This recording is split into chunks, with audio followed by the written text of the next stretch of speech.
teman-teman, di sini kami akan menjelaskan tentang perjanjian Room-Royen. Simak videonya ya.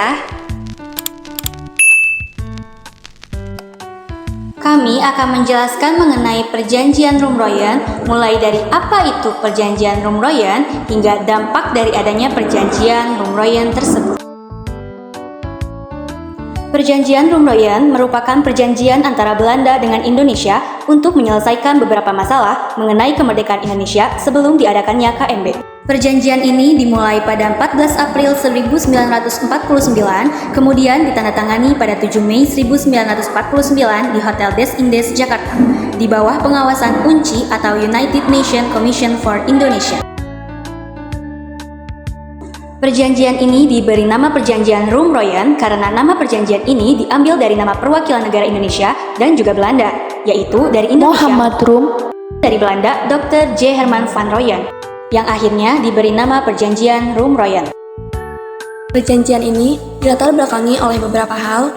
Pertama, adanya serangan Belanda ke Yogyakarta pada agresi militer Belanda II.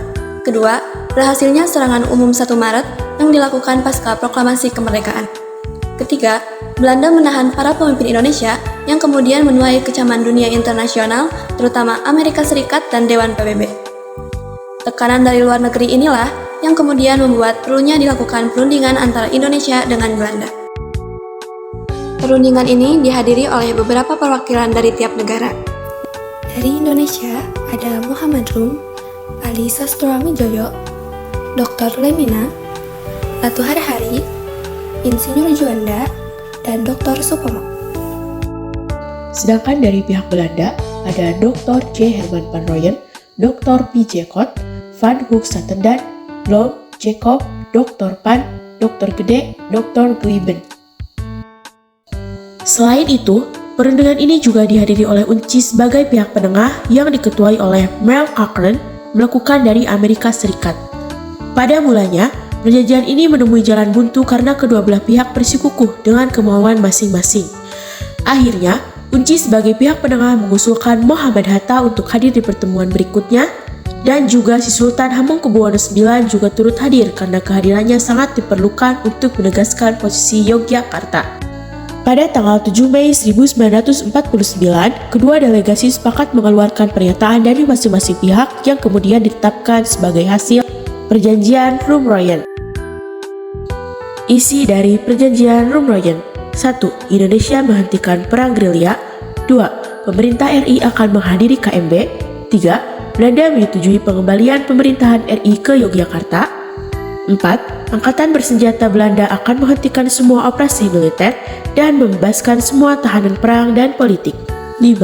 Belanda menyetujui RI sebagian dari negara Indonesia Serikat. 6. Kedaulatan akan diserahkan pada Indonesia secara utuh dan tanpa syarat. 7. Belanda dan Indonesia akan mendirikan persekutuan dengan dasar sukarela dan persamaan hak. 8. Belanda memberikan semua hak, kekuasaan, dan kewajiban kepada Indonesia. Adanya perjanjian Room-Royen ini juga memberikan beberapa dampak. Yang pertama, Soekarno dan Muhammad Hatta kembali ke Yogyakarta dari pengasingan pada 6 Juli 1949. Dan yang kedua, penyerahan mandat kepresidenan kepada Soekarno oleh Syarifuddin Prawira Negara. Yang ketiga, gencatan senjata antara Belanda dan Indonesia. Dan yang keempat, dilaksanakannya KMB di Den Haag, Belanda. Nenek-nenek lari maraton, pulang-pulang makan bubur. Makasih ya udah nonton, semoga kalian panjang umur.